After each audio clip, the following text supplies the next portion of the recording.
Hello and welcome to Market House, the podcast where we talk all things Disney. My name's Caleb. And I'm Caitlin. This week we talk about Disney Plus cracking down on password sharing The Disneyland Hotel Villa's open. and Halloween at Disneyland. Let's dive in.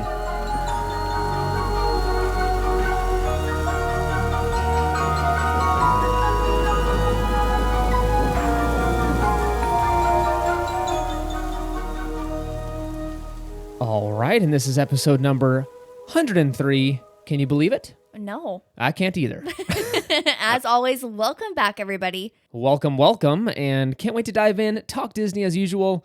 It has been a kind of long week. It kind of flew a little bit, Same. but didn't at the same time. Yeah. It's weird. It's And it just life's doesn't- so busy. Yeah, and it doesn't feel like Friday right now either when we're recording this. It's Yeah. so weird. I'm all messed up. And the weather has taken a turn for the better, in my opinion. Yes. It has been kind of warm, not terribly hot, which has been nice.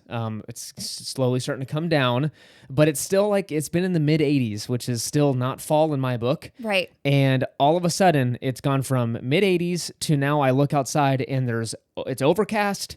It's starting, the wind's picking up. Yeah. And tomorrow the high is what, 71? Yeah. Depending on which weather platform you look at, which they're all just so crazy. Chance of rain tomorrow, which is... We're Which not in is Sacramento insane. anymore. I know. It's nuts. So we're looking forward to the change of weather. Unfortunately, it happens to be the day of the shower, which Yeah. half of it was going to be located outside.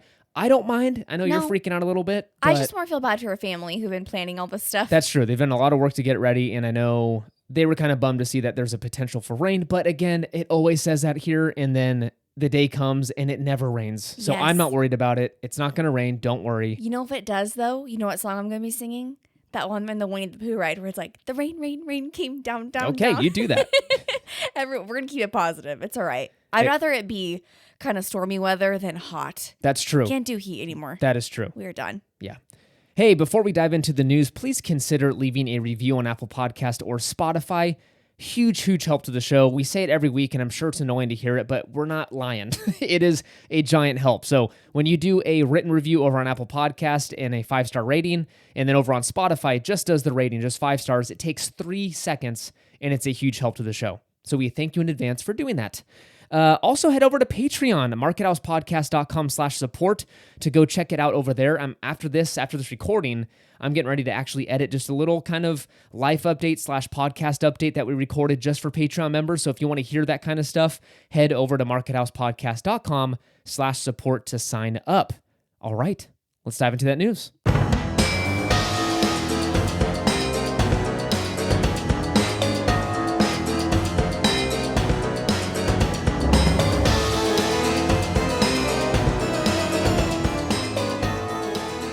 All right, for our first news story, we have some super exciting news over on the West Coast. The Disneyland Hotel Villas are now open. Fancy. So this is the new DVC tower in the Disneyland Resort hotel area, and it's gorgeous. I'm just going to lead off with that. The tower looks really pretty. Mid-century modern styling. Again, doesn't match exactly with the older towers. Not exactly. But at the same time, as a point of differentiation, I kind of understand. They want to make it look like the more premium DVC tower. Whether you agree with that concept or not, it's working. Yeah, and from what I've seen so far, which has been not a ton, because it just opened as of yesterday when we're recording, it looks really pretty inside and very like modern with like a Disney twist, which I kind of like. It's very pretty. Yeah, some point of reference, it opened Thursday, September 28th, and so it's, brand spanking new. But again, let me remind you that the towers all have their own names. So it was the original 3, Fantasy, Adventureland, and Frontierland, but the new tower is called the Discovery Tower. That's kind of interesting to me. Why is that? I don't know. It reminds me it's like very Six Flagsy. Well, yes, our why. Six Flags in Vallejo is Discovery Kingdom, or it Yeah. was. Is it still that? I think so. Okay. I don't remember. They've changed the name like 3 times, so. Yeah, I don't know. It just doesn't seem very like whimsical like Disney. I kind of like it. Discovery. It just kind of reminds me of like, it feels like an extension of the Adventureland Tower, because Adventure feels like Discovery. to Yeah, me. yeah, yeah. I don't can know. see that. I don't mind it. I don't think I dislike it. I almost wish they went with a more retro name for the tower. Like what? I literally have no Like idea. I just thought of vinyl, it. the vinyl Oh tower. yeah, but something like I don't know. You know what I'm saying though? Like a little more jazzy than oh yeah, we're in the Discovery Tower. I like it. You're wrong and I'm right.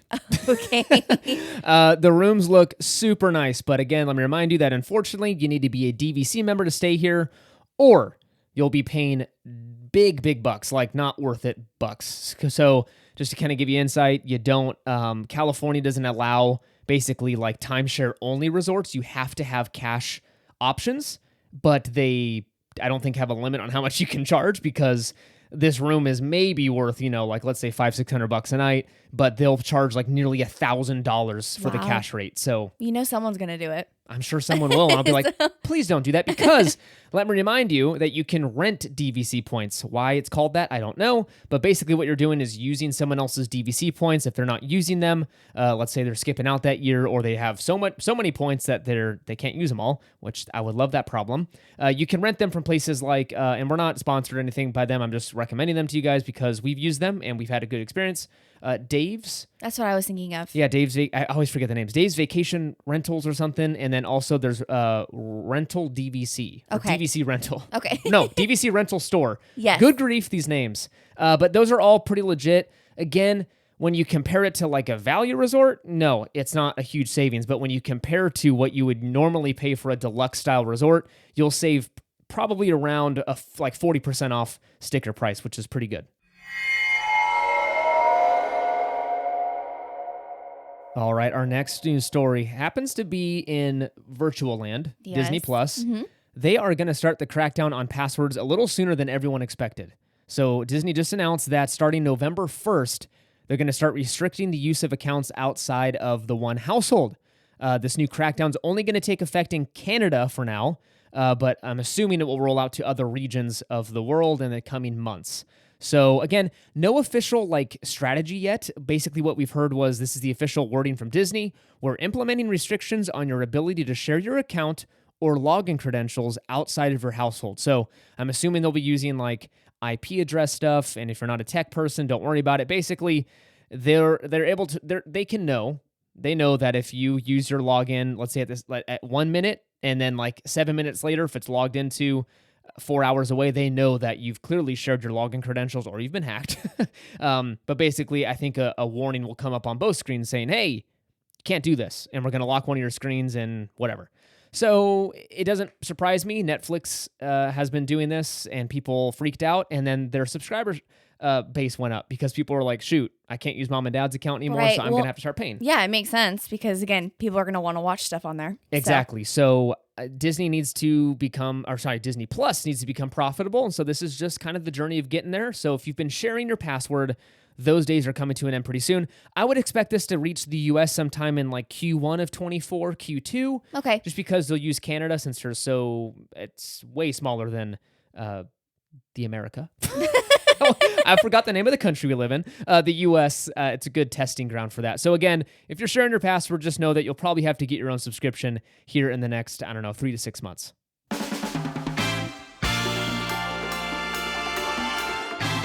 All right, baby. You know what time it is. It is time for Disney Trivia. Groovy, baby. I am excited because last week we did pretty poorly, the both of us. Yeah. We asked 3 questions each and we got 1 right. Yeah. It was pretty bad. So can we beat the odds this week and get a better score? I'm feeling pretty good this week. I'm feeling good too. And just to shout out Chris from Adventures in Millerland. He was kind enough to send in 3 questions over on Patreon. If you want to send in trivia questions, join over there and you can do the same. Yeah. Try to stump us, the trivia masters. We're actually pretty bad at it, so probably will stump us. But Chris sent in 3, so I gave you 2 of them. Yes. I took 1, and then I came up with my own for the second question. Yes. Thank you so much, Chris. Thank We're you. excited. Let's do it. All right, Caleb, are you ready for your first trivia question? Hit me with it. Where did Cinderella get the first dress she tried to wear to the ball? Her first dress, okay. The second one was spun by the little animals, right? Mm-hmm. I know that scene. Her first one was her mother's dress? Yes. It was Good from job. Was it from a location though? Do I need to know the location? I No. know it was from her mom. Was No, it like yeah. in the attic or something, or like where she Well, lived? yes, that's true as well. Yes. So good job. Yes. The only reason I got that is because we recently watched the movie like in the last 3 months. Yes. And so it's fresh in my mind. Yes, they do a really good job in the live action presenting that. Like, oh, this is my mother's dress. That's a big deal. It's apparent, obviously, in the animated version, but I feel like it's more apparent in the live action. So Yeah. great job. Thank That you. was awesome. I'm a big Cinderella fan. Okay, question number 2. Which classic ride can be found at every Disney park around the world? Which classic ride can be found at every Disney park around the world? Okay, I think I at some point came across this question because I guessed it wrong. And again, this is only sticking to my mind because I got it wrong. And it was one I didn't expect. It's Dumbo. That's correct. Right? Okay. Yes. Yes. I I did not expect it to be Dumbo. I always think it's Haunted Mansion. Same. Yeah, I don't know why. Always I think Haunted Mansion because I'm like, okay, yeah. Like I thought it was a trick question because I'm like, well, technically it's a different ride because Yeah. they call it something else in some other parks. But no, it's Dumbo. Correct. It's pretty simple. Look at you. 100%. got it. 2 for 2. Yay! Yay. All right. Your questions are the following. Again, this first one is from Chris Miller, Adventures in Millerland. Go check them out. Great YouTube channel. Which ride has the unique distinction of being placed in a different land in every Disney park that has it? Ooh. So this ride is located in a different land in each park that has it. So not all parks, that kind of hint there. Not every park has it. Okay. It's just if it's in the park, it's in a different land for each one. The first thing that came to mind was Haunted Mansion. That's true. Is it correct? Yeah, you got it. Yay! Yeah, good Okay, job. perfect. Yes, that was that. And again, those questions are very similar. Yeah. So that's what stumps me is that like I guess Dumbo does make sense in Fantasyland Yeah. everywhere, but Well, I was trying to think of like the one ride that they would place in different lands that would actually make sense, and that was the only one. Because I'm like, is there another one that they do? yeah. So I'm trying to think again. I think the Asian parks are completely like okay. So ours is in clearly New Orleans Square. Over at Disney World, it's in what? No, Adventureland or Frontierland? No, it's in Frontierland. Frontierland. Yes. Yeah. Or Pioneer Square. Oh, gosh, gosh, I now have I don't no know. idea. Well, we have to go. Okay. Trip. We gotta refresh our memory. Yeah. Okay. So now I'm almost forgetting. Gosh, dang it! Walt Disney World's version. Yeah, because it's right on the It's water. It's right on the water. Frontierland or it's Frontierland because it's right across from Big Thunder, Okay. right? Or is No. it Pioneer Square? Is it across from Big Thunder? It is because there's a whole storyline. Remember, it's a little more Yeah. like the owner. He owned the home and he owned the railroad. Is that from there or is that at an Asian park? No. Wow. Okay. I don't think I it- shouldn't I have don't know. gone with this because now I don't know. But anyways, what I'm trying to say is those lands are familiar to us, but I think over in Asia, they're like completely just like don't even make sense to us. Yeah, 'cause like it's like, isn't it Mystic Manor? Discovery Land or something. And Yeah. That's So, awesome. I would love to go on the one over there. looks great. Oh, gosh. All right. Second question is in the Jungle Book, what does Shere Khan call Mowgli? Okay, believe it or not, this is one of your favorite movies. And this is the movie that I haven't seen a lot. So I'm trying to... Oh my gosh, okay. What does Shere Khan call Mowgli? Is it Man Cub? Yes. No way. You got Oh it. my gosh. Wow, we actually did halfway decent. It's because I've been listening to the Bare Necessities every morning. You do love that Classical song. version. Okay, we did it. Yay! We got 100%. That's probably the first time or one of few that we Ever. actually 100%ed that thing. Chris, thank you so much. Yeah. You're making us shine. Can you send in another 4 for next week? Because I'd love to get them right. Yeah, let us know what you got right or wrong this week, and would love to compare notes, compare scores for Disney trivia.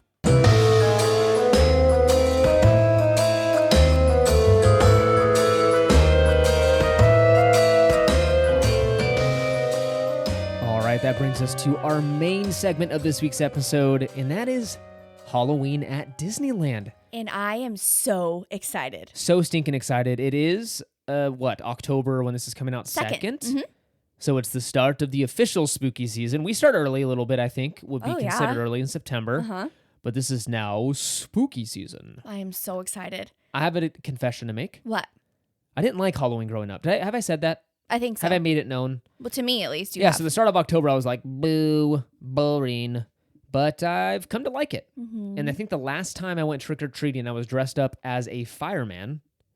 And I hated it because we went to a house and my mom said, there's nothing scary up there. Don't worry about it. Because I was probably a little bit of a scaredy cat, not going to lie. Mhm. And we walked up to this house and it was all decorated spooky. And I was like, okay, I'm going to go get candy with my cousins. And my mom's like, Caleb, there's nothing up there that's going to scare you. Don't worry about it. Look, there's nothing up there. I walk up there, and what we thought was a stuffed thing sitting on a bench Oh no. was clearly the homeowner, and he jumped up, and it scared the life out of me. And I ran, but my mom was like, first of all, you lied to me. And second of all, that was not worth the candy. I don't want to do this anymore. And so Oh. it scarred me. So she felt terrible. It was like, I didn't know he was Yeah. real. But yeah, that was just honestly the end of trick-or-treating for me. I was very serious as a child. Yeah. I will never go again. Caleb, when we first started dating, he was not into like dressing up or anything. I think I finally got you to dress up. It was last year. It was the first time I've dressed up in years. Yeah, which now you get to look forward to it because our little bundle of joy. Huzzah! I can't wait. Okay, let's dive into the episode. What can people expect during Halloween time at the Disneyland Resort? Yeah, so this is super exciting. So we thought we'd kind of chunk everything out into different categories and kind of let you know, as Caleb mentioned, what to expect and where to expect it, because both Disneyland and Disney's California Adventure are so different when it comes to not only just theming, but experiences and what they offer. So I thought this was a good idea to kind of do a quick run through. If you are visiting the park this year for Halloween, we are so jealous. We are missing this year, but we are going to be living vicariously through all of you. So we thought we'd give you some hit tips. I love it. And yeah, like Caitlin mentioned, we're going to kind of go over the highlights. If we miss some stuff, it's because probably it wasn't as exciting as whatever. But we're going to go through kind of the highlights, what to expect, and what's exciting going on at the park. So Caitlin, we'll start off with characters. I think people all want that exclusive, fun holiday photo with the characters. What should they expect when it comes to those? Yes, so if you're wanting that classic photo, again, I would start in over at Disneyland. All of the Fab Five have new costumes every single year. This year, they're more of like a bluish teal, like orangey color, and they have like little bats all over them. They do look very cute. They're not my favorite. I loved last year's. Last year's were perfect. They were beautiful. They were so good. So again, you can look out for that. They're always in like the Main Street area taking photos. It's just a great opportunity. Halloween is honestly one of our most favorite times of the year to take pictures with characters because the Halloween costumes are awesome. They are great, and you're not going to miss them because the lines are usually really long. So again, think of it as an attraction like a ride. You're going to be standing in line for at least probably 15, 30, 45 minutes. Like Mickey's gets long really quickly, so just expect to wait, but it's worth it when you get that awesome photo at the end there because, again, like Caitlin mentioned, those costumes are pretty awesome. Next up, we have Jack and Sally. Now, this is a returning like meet and greet that they usually have every year. They're back in the New Orleans Square area, as well as sometimes they do pop up on like the second story of Haunted Mansion. So you can kind of just wave at them and say hello. You obviously can't go up on the Haunted Mansion and meet them. But for those who love The Nightmare Before Christmas, you can do a meet and greet, get photos, autographs taken in that New Orleans Square area. I love it. And they do a pretty dang good job. Those characters, I think, like real life would be hard to... And of course, they are real. I'm not trying to ruin the magic for anybody. But the way they present themselves, pretty awesome for... I would say so. Yeah, for fans. Especially the personality of them. Yes. Yeah, they're great. They're pretty awesome. Okay, next up we have Disney's California Adventure. And before you guys are kind of like, wait, there's more characters obviously other than that. There are, but Disneyland doesn't have like like Alice, and when she's walking around with the Mad Hatter, she doesn't have like a Halloween costume on. So all the traditional characters there, obviously, but like it's mainly the Fab Five and Jack and Sally. Now, over at DCA, if you head over to Cars Land, all of the Cars characters, so I'm talking Lightning McQueen, Mater, they're all in Halloween costumes, and they're so cute. They're really fun. And again, these are very popular too, so just expect a long wait. But honestly, the entirety of Cars Land, which we'll dive into, I think, a little later. Yes. But yeah, specifically the characters, they are awesome. They look like they're dressed up for Halloween. It's a lot of fun. And Mater's definitely my favorite. He's dressed up as Dracula. It's just so cute. So the little ones can go stand next to him. He's usually around like the cozy cone area. They pull up in that little front area and you can take pictures. Yeah. But just keep an eye out because they do move around quite a bit. And again, as everyone knows, Oogie Boogie Bash, which we will get into later, does happen at DCA, but the character offerings are specifically for that, which we'll get into later. So I would mainly just expect the Cars Land characters to be a part of like the meet and greets for pictures. All right. So what should people expect over like theming? So food, snacks, all that kind of stuff. What are the parks looking like this time of year? Well, when you're talking about food and snacks, we've already covered a little bit in previous episodes, but there are so many different sweets, treats, different fun items to try, and a lot of new items this year, which of course is one of the years so we're not going. But the food looks absolutely amazing this year. I know I put something up on Instagram to kind of get your guys' response, and I do apologize because I did put that up a little late in time for recording this episode. But we did have a response over on Instagram from Debbie, and she said that she's most excited to get and try some of the specialty churros as well as the new dark chocolate bat caramel apple. Yum. That sounds good. You're a huge fan of caramel apples. Yes. I like them. They're very, like, after 2 bites, I'm like, oof, I'm done. Yeah. But they're really good. They're a little sweet. I can, like, milk them. Like, if I put them in the fridge, I can eat those over, like, 4 days. I do have to say, though, the Disney ones are quite expensive. They're stinking expensive. Especially the seasonal ones. They are really, really expensive. Now, are they pretty? Yes. Are they delicious? Of course. But, like, good grief. Are they worth, like, what are they, like, close to $15, I think. If not more. Right? Yeah. Like, they're pretty pricey. Gosh. We go to somewhere local. It's called, what's it called? Apple Hill? Yes. And it's up in, like, the foothills. It's on the way to Tahoe and stuff. It's awesome. It's a lot of fun. I thought those were steep, and those are, like, $12 or something. Disney blows those out of the water. But, I mean, you do get, like, the Disney theming, so I guess... Oh, like, I get it. And if you're there, just get it. Which, fun fact, I've never had a caramel apple at Disneyland. Really? I don't know why. I just don't think of getting one there. We need to get one next time. But as I mentioned, there's a ton of different offerings. So definitely check out Disney Parks blog. All the food offerings are all over Instagram. So definitely look on the lookout for everything because they look delicious. Yeah, check out Instagram. There's a lot of pages doing a lot of great work over there covering all the seasonal goodies. But then also, like Caitlin mentioned, there's an official Disney food guide that just use that. Either download it on your phone or do something with it because reference that to know. Honestly, you can be in any land, any part of the park, open it up, search that land, and there'll be something exclusive to that area. It's just, it's everywhere. Yes. And for those, I know a couple of you guys are actually going to be going in the next week or so. When you guys are there, if you try something that's Halloween themed or whatever it might be, definitely send us a photo on Instagram. We would love to see it and know how you like it. Please, we'll share it and we'll share in we'll just be just jealous that you're having that. Yes.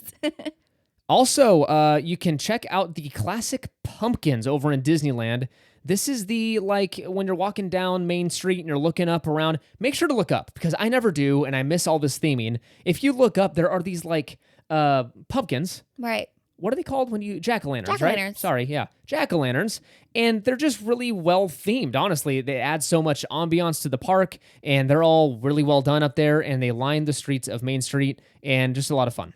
You know, I do like Disneyland's kind of overall theming for the Halloween season because it's very like classic fall. It's not really like spooky, other than honestly like the Haunted Mansion. But like you said, the leaves are just so pretty on the lampposts. Like they look so good. And of course, Winky Blinky. Sorry, I missed him. He's the big winking Mickey Mouse pumpkin. You can't miss him right there on Main Street. Again, it's another great photo op. You're going to be waiting in line for a while if you want an official photo from those PhotoPass folks. But it's a thing. It's an event. People love it. Yeah. Another thing you can expect over at Disneyland is I'm going to say this with caution. I want to say fireworks show, but this is only fireworks on select nights. So keep in mind, it is Halloween Screams, which is a light projection show with sometimes fireworks. Yeah. Again, those Santa Ana winds do pick up, and unfortunately, they cancel them a ton down in SoCal. And then unfortunately, they just kind of only provide them on select nights, right? Yeah. On weekends only, pretty much.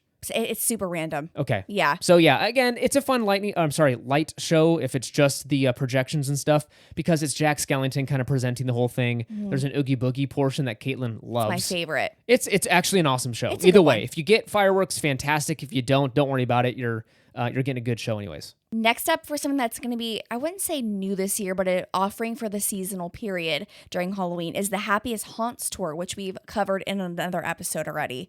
Yeah, this one is pretty neat. Again, I think we, at the end of the day, said it probably wasn't worth the money because of what it offered. It was okay on kind of features and stuff. But again, don't waste your time doing this if you're not there a lot during Halloween. You can totally skip this. It is not necessary, but it's fun. If you've been down there a ton of times and you want something new, it's worth the $100 or so. All right, let's head over to DCA. And this is honestly probably my favorite park for the holidays. I would say so too. Specifically Halloween. Sorry, not the holidays. Halloween. It is awesome. I want to replicate. I'm sorry if I'm skipping through what you wanted to say, but I'm going to jump to those trees right there in the center area in front of Carthay Circle. Those purple trees are amazing. They're stunning. I want to do that. to our house really bad, but I don't want to spend the time hanging those lights. Oh my gosh. Well, yeah, they're a little more specialty than the ones we can buy over here. Yeah, so fun fact, I've priced out, so if you go to downtown Disney, you'll see those twinkle lights, right, up in the trees, and they're really big light bulbs, and they're like that yellow, classic yellow look, and they're warm and inviting and friendly, and they're wrapped around individual branches. They are beautifully done. So I told Caitlin, I'm going to replicate that at home. So to find those style lights, they are a small fortune. You've got to run electricity like up the tree because you got to plug everything in from those branches and those strands, and you got to get custom like lengths and stuff. It would have been hundreds and hundreds, if not thousands, if I wanted to do it to multiple trees. So I ditched the idea. So I say all that to say, just enjoy the ambiance and enjoy that decoration stuff because it's a arm and a leg. Yeah, and instead of it being more of a classic overlay for the Halloween season, I would definitely say DCA is more spooky. A little spooky. I think it's still kid friendly. I don't think it's scary enough to like scare kids away, but it's still on the spookier side than Disneyland. Again, nothing beats the bats in Carthay Circle. You have the Headless Horseman in the middle over by, is it Elias & Co.? Yes. I'm spacing on the name. Yep. That thing is so cool. That would be the only one where I'd say maybe a little one would get it kind of spooked out on that one because it is the Headless Horseman and there's flashing lights and smoke and noises coming from it. Yeah. So that one I may skip, and it's easy to skip. It's not like it's in your face, but you can totally see it off in the distance and avoid it if you've got a little one. Right. And speaking of spooky, this is the park that hosts Oogie Boogie Bash. And again, for those who are like, oh, I want to go, unfortunately, it is a sold out event currently, so no more attendees will be able to make it to this. But this is a really fun I almost said festival. It's a very fun event that people go to and get very excited about every year. It is a 5-hour event, so it's from 6 p.m. to 11 p.m. Again, we've talked about this before. We've always wanted to go. We're hoping to next year. But this event is filled with treat trails, special character meet and greets, the Frightfully Fun Parade, which looks absolutely awesome, as well as Villains Grove, which looks so spooky and just so interactive. It's like on my bucket list to do. Yeah, Villains Grove is that walkthrough. It takes over the remind me Adventure Challenge Trail, Redwood Creek Challenge Trail. Mm-hmm. So it's over kind of the up themed walk. I don't even know, obstacle course-ish kind of area over there in Grizzly Peak. It takes over that place, and it is so, and this is definitely spooky, so if you've got little ones, probably skip it. But they've got a bunch of smoke coming out of there and kind of creepy sounds and villains lining the pathways. It's so cool. It's really, really cool. Again, we're not parents yet. We're having a little one at the end of the year, so I don't know exactly like what age is appropriate, but like I don't know, a toddler... It all depends on your little one. I don't know. You know your little one the best. I just get scared. I don't want to recommend it, and then a little one goes and they're like, oh, my kid was terrified. Thanks a lot. If you have any questions, I definitely would watch a YouTube video on it just to see, because again, you know your child best. Yes, that's actually good tip there. If you head over to Cars Land, now we mentioned this before, but this is one of the best themed areas in the entire resort, Disneyland and DCA combined. Cars Land is so great during Halloween.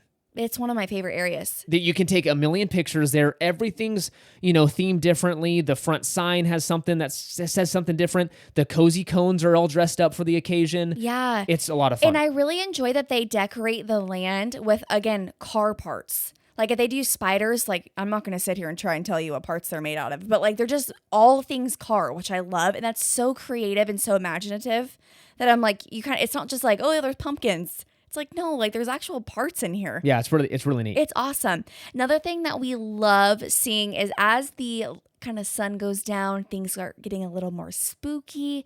They do like a light show. Is that how you would describe it? Yeah, it's basically so the lights aren't on. The neon signs and stuff are not on during the day, of course. But yes, it's kind of like a light show. These things are turned on in very dramatic fashion, accompanied with music. Yes. And it's normally I put a spell on you and I don't know the person that sings it, but it is one of my favorite and times. Every single time it's like dun dun dun, and then a new light comes on. It's so good. You have to see it. Really fun, and you'll know because you'll see a big crowd of people joining down Cars Land, and down that street, and everyone has their phones up and they're ready to capture it. It's a ton of fun. They do it every night, so don't worry if you miss it early on in your trip. Just make sure to be there around sunset the next time. But it's a lot of fun.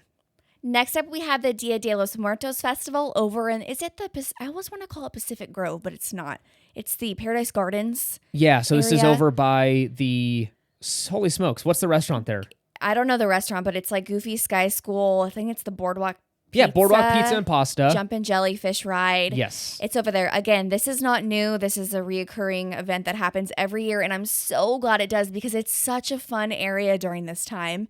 Again, for those who don't know, this is a little area that's themed to Coco, which we know and love, and it's the Plaza de Familia, which has totally just, when you go through it, you're like, this is so creative.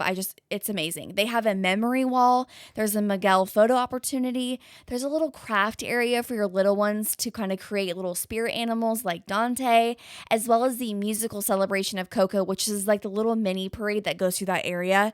It's amazing. It's really, really, really, really good. Don't miss this. Again, it's easy to skip it because it's kind of out of sight, out of mind. Don't skip it. That little parade is awesome. Very, very cool. Next up, if you head over to Downtown Disney, which again, not a good, it's you can't skip anything during the Halloween season. Everything's got something going on. The decor in Downtown Disney is fantastic. If you look at the windows of World of Disney, they're all decorated uniquely and fun. It's just really awesome. I can't just say, I keep saying it over and over again. It's just the entire area is just decorated to perfection. Yeah, normally they have all the window cutouts to what the theme is for the year, like the merch that they release. And again, number one tip, if you are trying to get Halloween merch, I would definitely check out World of Disney. Normally they have stock that's faster to replenish. Normally in the parks they go a little bit quicker. So just a little tip for you guys, as well as Pluto's Pumpkin Pursuit. Now this is a scavenger hunt. I think that we've talked about this on a previous episode. Again, this is a returning event that has been taking place. It is $9.99, and basically what you do is you buy a map at certain locations. And again, there are only certain locations that you can get this map. So don't just walk into one place and think, oh, I can get it here. I would just default to World of Disney. They'll have them. Yes. So this is a little pursuit. Basically, the little ones go on a search for hidden decorative pumpkins based on Disney characters, and they start placing little stickers on their map when they find them, and it's so cute. It's very cute, and I will say this, it's very, very easy. It's made for kids, so definitely take your kids to go do it because you get something at the end, right?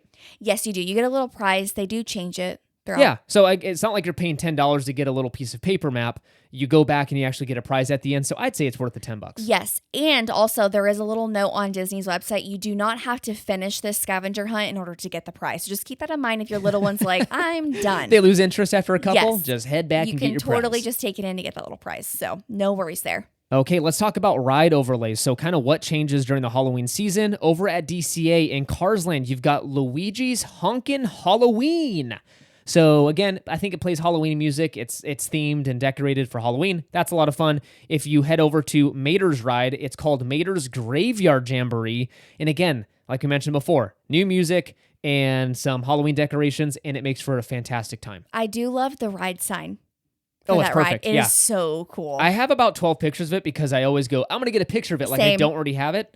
And it's really good. Guardians of the Galaxy Monsters After Dark starts at 3 p.m.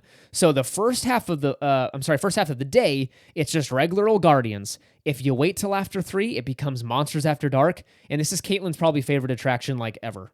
I love it. It's literally, it's so good. And I will say this, and I'm just really concerned for the kids. If they are really gung-ho about riding a thrill ride and you get them to go on regular Guardians, that is awesome. You have one. They probably loved it. It's a fantastic and fun time. But I will say for Monsters After Dark, if they're little and they maybe barely were able to ride it, I don't know if I'd suggest it because it is kind of scary. It's scary. And not only that, it's very, very loud.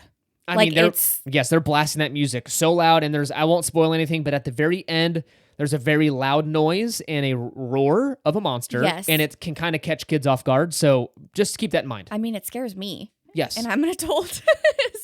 But it's definitely one of our favorites. If you head over to Disneyland, of course, you're already going to know this. You're not going to be surprised by this, but Haunted Mansion Holiday, it's the famous holiday overlay that lasts from September all the way to January, but it is the best. It's Nightmare Before Christmas. They take over Haunted Mansion, and it always features a new gingerbread house in the dining room scene. Yes, where they're dancing. And it's always fantastic because they blast the smell of gingerbread right in your face, and the design of the gingerbread house is insane. Like the fact that people made this with gingerbread and frosting and all that good stuff, it's very impressive and it's always really fun. And you can't beat the smell when you're going through there either. No. It smells absolutely amazing. And for those who haven't seen the design this year, it's really, really neat. I'm trying to pinpoint how you can describe the location of the area that they kind of made the gingerbread house off of. It's a little crypt. Remember as you're exiting? Yeah, with the weird little phantom guy. Yes, right? Yep. that's what it. So again, look up pictures. It's really hard to explain because there's just so much detail, but it looks amazing this year. Looks very good. Okay, now this is probably my favorite part. Let's talk about food. Let's talk about dining packages. And there's quite a lot. And actually, it's more than I would have expected. So if you go over to Plaza Inn Halloween Screams, that's not the name of the restaurant. It's Plaza Inn. It's a dining package for Halloween Screams. Correct. My bad. So you can expect to pay $60 per adult, $30 per child, and Magic Key holder and cast members discounts do apply. But I believe this gets you does it get you like special seating for? Yes, so okay. you get to sit out in the front. Do you remember where they did like the fireworks seating? Where you would do like the special when Yeah. so Yeah. you sit out there. Oh, really? Yeah, so That's again, actually pretty awesome seating. I love the idea of that. Again, it's not a very long fireworks show, so don't go in going, oh, this is going to be like a 30-minute thing like Roll to Color. But it is definitely a unique experience because you are closer to the castle. And again, you're getting Plaza Inn, which is great food. It is a little bit expensive, but again, it's up to you. I'd say so. $60 per adult's a little steep. But again, if you don't want to deal with the crowds and stuff and get decent seating, I'd say it's worth the money. I do too. All right, next up, you can head over to the Skyline Terrace at Disneyland Parks. This is in Tomorrowland, and I don't blame you if you don't know what this is. We barely knew what it was, but this is basically a balcony area over at the old Innoventions building. So it's the Star Wars launch bay. Yes. And it's a little seating area up there that they used to use like a couple of years ago, and that was a cool event, but they kind of just revived it randomly. And you can basically do a dining package over there. I'm not going to go into detail about it because it's only available on select nights from September 1st to October 31st. I'll let you go to the Disney's like official page for it to kind of see what it includes. It's like an entree, dessert, some snacks type items, and you get to watch the fireworks from that area. I've heard the viewing angle is terrible. I've heard that as well. So I don't know if I'd waste your money on this. Yeah. But it feels kind of like an exclusive club-like environment. You pick your food up, though, from like Galactic Grill. So you're basically getting counter service food, but paying like a lot of money It's for expensive. We wouldn't recommend, honestly. Yeah, I would skip this one. But again, we just want to tell you that it's available. And then if you consider regular dining, this is basically some Halloween-themed regular dining opportunities around the resort. First up, we've got Goofy's Kitchen, which in addition to special character moments, you can enjoy special food items prepared just for the Halloween season. It says with enhanced menu offerings for brunch and dinner, themed decor and music, Disney PhotoPass digital downloads, and a Halloween-themed button. Good Wow. grief. The dates are every day from September 21st to October 31st. That sounds awesome. Goofy's Kitchen breakfast is going to run you $62 for an adult, $34 per child. The brunch is going to cost you $62 per adult and $34 per child. And then dinner jumps up to $75 for an adult and $37 for a child. Good grief. That's okay. Really quickly, for those who haven't been to Goofy's Kitchen, it is a very old restaurant, so I don't know if I would recommend spending that kind of money. If you are wanting like character meet and greet dining, I would highly recommend going over to Storytellers Cafe. They do have breakfast, lunch, and dinner, but Goofy Sky School is kind of like, but again, it's aged. I'm the one that kind of rips on it every single time we walk by it. I'm like, good grief, that place hasn't been touched since like 92. Right. And yes, Storytellers is over at the Grand Californian Hotel. You don't need to be staying there to eat there. We recommend it because it's a much nicer environment. And when I'm paying that kind of money, I feel like the ambiance matches the price. Right. I don't feel that way over at Goofy's Kitchen. No, but again, if you guys do want the little special moments with like the Halloween costumes for your little ones, totally understand. This is a new thing this year, so that's great that they're offering that. Exactly, but that's pretty much Halloween in a nutshell. Those are the highlights. I'm sure there's some little other details we missed, but that's pretty much what you can expect during the Halloween season at the Disneyland Resort. Yeah. Other than crazy popcorn bucket lines. Yeah, Merch getting sold out. Yeah, let's not talk about merch is a whole other story. It's another podcast episode, but we love Halloween time. Again, I'm a recent convert. I used to not be a huge fan of it, but I will admit that it gives Christmas a run for its money, the season. at the Disneyland Resort. It's depending on the mood I'm in. I may pick Halloween sometimes. See? Mostly I'm picking the holidays since it's cooler and way better weather, because this is the crummy thing. We went during Halloween time last year, and it was 90 degrees. It's so hot. It's silly. And It's it's not normally- necessary, and I'm not in the fall spirit when I'm sweating my face off. Yeah. Well, I do have to say, though, it normally is like 90-something degrees when we go in October. We kind of just face it. But last year it was like, was it like 97? It was almost 100 degrees. It was miserable. It was not fun. But then I'm like, you're trying to like think, well, it's fall. So like you best believe that I had my Halloween spirit jersey on in the heat. You were dying in that heat. But it's like you're just trying to make the best of it. And again, the weather's been kind of nice down there, like knock on Let's wood. not jinx it for I know. future park goers. But as we mentioned in the beginning of the episode, if you and your family are going to be going to the parks for the Halloween season, please let us know. Tag us in pictures. Send us things that you've tried at the park. We would love to see and hear everything that you guys have done, because again, we will not be attending this year, so we will be living through you guys. Thank you so much for listening. You can find us over on Instagram and Threads at Market House Podcast. Make sure to follow us over there for pictures from the park and exciting news and announcements. Please consider leaving a review on Apple Podcast and Spotify, both a giant help to the show. Again, join us over on Patreon if you want to get some exclusive content, markethousepodcast.com/support. We'd love to have you, and thank you so much to the supporters over there. We love you guys. Remember to use our Getaway Today link for your future trip bookings. Check out the episode details for that link. Join us next week for another episode. It's been fun. It's been fun and grand and all the things. And spooky. And spooky and boo. Bye. Bye.